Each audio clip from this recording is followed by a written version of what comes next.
Turning Red is the latest film from Disney Pixar, and it's currently streaming on Disney+. Unfortunately, I'll talk about that in a little bit. It's directed by Domee, the Oscar-winning director of the Pixar short film Bao, and this film is about a 13-year-old girl named Mei Lin who turns into a giant red panda whenever she gets too excited. So she's like a 13-year-old Hulk, except Mei Lin turns into a giant red panda when she feels anything on either end of the emotional spectrum. Before I get into the review, I just want to say the film is released on Disney Plus right now. It went straight to Disney Plus, and I find that strange because The Batman, Spider-Man No Way Home, and Encanto, also a Disney film, have done very, very well. I don't know why this one went straight to Disney Plus. It's strange to me, and I wish that it was in theaters. I really would have loved to have seen this in theaters. Before I go further, I also want to say thank you so much to everyone who has continued to pledge for our Shelby Oaks Kickstarter, our independent horror film. We have passed $500,000, $500,000. Do you guys have any idea how much you have blown my fucking mind? Just like a week ago, I was talking to the producers about hitting 250, and I was like, well, I didn't expect that to happen so fast. Wow. I'm so thankful. You guys have fundamentally changed what we can do in this movie and how we can do it. We have become the most funded horror film on Kickstarter of all time. And there's still 2 weeks left. You guys are helping us make history. We are making history. I am so thankful. Thank you so much. The campaign's still going. We can still go further. We can still make the movie even better. That link is in the description below. There are so many great rewards, things you can only get there that you'll never be able to get again. So don't miss out, guys. This is a really great opportunity to see the behind the scenes of an independent film being made, as well as get in early on some really awesome rewards. Again, thank you so much. Thank you so much. I am so grateful. Let's keep talking about Turning Red. The film is obviously very inspired by anime. The director has talked about that a lot in interviews. The way the film is cut together, extreme facial expressions, the way their eyes glow like starlight. But the color palette also feels like classic 90s anime like Sailor Moon. And the idea of turning into a monster or a creature or something other than yourself without too much control reminds me of Ranma 1/2, which was a show about someone who turned from boy to girl whenever he was splashed with hot water, and his father would turn into a panda. Anime like that rarely ever attempt to explain those things. It just kind of happens. Magical transformations happen all the time in anime, and we look forward to the extremely well-rendered transformation sequences that usually happen in those anime. And so Turning Red clearly is taking inspiration from that as well, because it's kind of just something that happens to Mei Lin. Yes, there is a backstory. Yes, it is explained. But once that happens, it's just like, okay, all bets are off. This is something that happens to everyone in this girl's family, and you just have to deal with it. Now, obviously, this is a metaphor for puberty, but it's not just about that specifically. It's also about changes. We've all gone through those. No matter who we are or where we're from, we've all dealt with significant change in our life that has impacted us negatively or positively. In the case of Mei Lin, very negatively, but she also has an extremely overbearing mother who embarrasses her constantly, in some ways publicly and in very disturbing ways, in ways that you're like, whoa, Mom, what the fuck are you doing? Like in one case, very early on in the movie, her mother brings female healthcare products to the school and announces that she has brought them to the school in front of her entire class. I thought that was a little extreme. I'm sure that has happened before. I'm not saying it hasn't happened.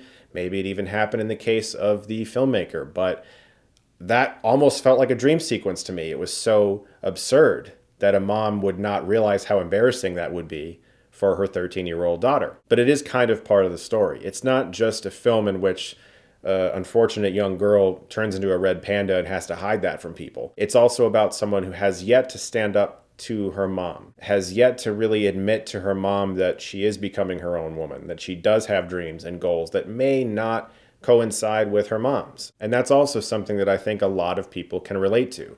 At some point, I think most people in their lives realize they are becoming an adult or they're becoming their own person. Maybe they don't exactly want to do the career that their parents would like them to do, or stay in the religion that their parents would like them to stay in. Obviously, something that I related to very much so. And so this movie does have a lot to offer, because she's also obsessed with a band, and it's coming to her town, and she really would like to go to this concert. I think most people can relate to being obsessed with some kind of celebrity, or at least being very excited about some celebrity status that may be coming close to you or visiting your town, or you want to get an autograph, or in this case, go to a concert or see somebody's new film. But I loved how it was so specific in that regard, that this isn't a movie about like a 13-year-old who's trying to stop a bomb that's going to blow up the Empire State Building or something. She just wants to sneak out of the house and go to a concert with her friends. That's like her goal. It kind of reminded me of 8-Bit Christmas. 8-Bit Christmas was just a boy who just really, really wanted a fucking Nintendo for Christmas. Because when you are that age, certain things like a concert or a Nintendo are your whole life for a brief moment. Like, all you can think about is, I really just hope mom and dad let me do this one thing. And it's like your entire life relies on that. And I really started to think a lot about specific aspects of that from my childhood. And I'll tell you one right now that's so embarrassing. I don't give a shit though. Here we go. In elementary school, I must have been, I don't know, 6. There was this week where on the Sci-Fi Channel, they were going to do a marathon of the Bill Bixby Incredible Hulk show. And it was on Saturday. And all week, all I could talk about was how much I was just going to sit in front of that TV from like 9 a.m. to 9 p.m. and watch Bill Bixby turn into Lou Ferrigno, and it was going to be the greatest Saturday of my life. Then, for whatever reason, I grabbed a pair of scissors and cut a hole in my pants. For no reason. I was like, what do these do? Oh, they cut holes in people's pants. When my dad found out that I, for no reason, destroyed a pair of pants, he was like, you can't watch the Incredible Hulk marathon. And I'm telling you right now, my life was over. So the fact that so much of this movie was about her just trying to do this one thing that meant so much to her, I understood that. And obviously the fact that I love anime is going to help a lot when it comes to me enjoying this film. Because strangely, I guess not strangely, but just I was surprised that the film has been somewhat polarizing for audiences. Critics love it. And I would say that audiences are definitely leaning positive, but it's not like a gushing amount of praise from the audience. There's been a lot of folks who are like, this is one of Pixar's worst movies. I found this movie to be very entertaining. I found it extremely funny, very well directed, especially for a first-time feature director. And a lot of times on Pixar movies, they will cram multiple directors into one movie. You'll see a movie with 3 filmmakers sometimes. This is all her. I would love to see more from her. I think she's really great, and I thought this movie was fucking awesome. But I can also understand why some people are like, characters were a bit obnoxious. A little bit loud and kind of annoying and, you know, a little bit too much in your face. I get that, I do, because there is a bit of an adjustment period in the first 10 minutes or so of the movie where you're kind of like understanding the movie's wavelength and getting on board with it.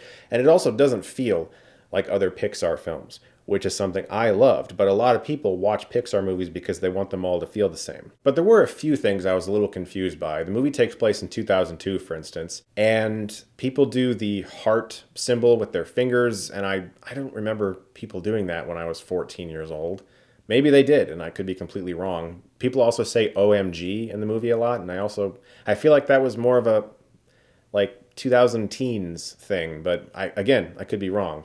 There were just certain things like that that didn't feel like 2002 to me. But the obsession over the boy bands, as well as the songs written by Billie Eilish, really did feel like early 2000s Backstreet Boys NSYNC stuff. And so that was quite nostalgic. I would say if you like anime, you're going to like Turning Red a lot more than most because of the style. But also if you've ever gone through really intense change in your life, in any respect, emotionally, physically, whatever, I think there's things you can relate to in Turning Red, but it was also just very fun and entertaining, and I had a great time with it. Guys, once again, thank you so much for everything that's happening on this Kickstarter right now. I really cannot tell you how grateful I am. I just have so much love for you guys right now. There's 2 weeks left. We have hit 500,000.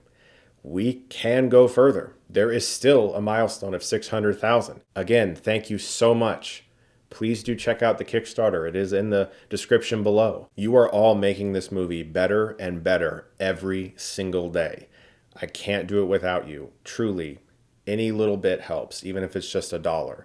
And so many of you have stood up to support this film, and I'm going to be eternally grateful, and I'm already so happy. We've made history already. Thank you so much. That link is in the description below. Look forward to more videos very soon. If you like this, you can click right here and get Stuckmanized.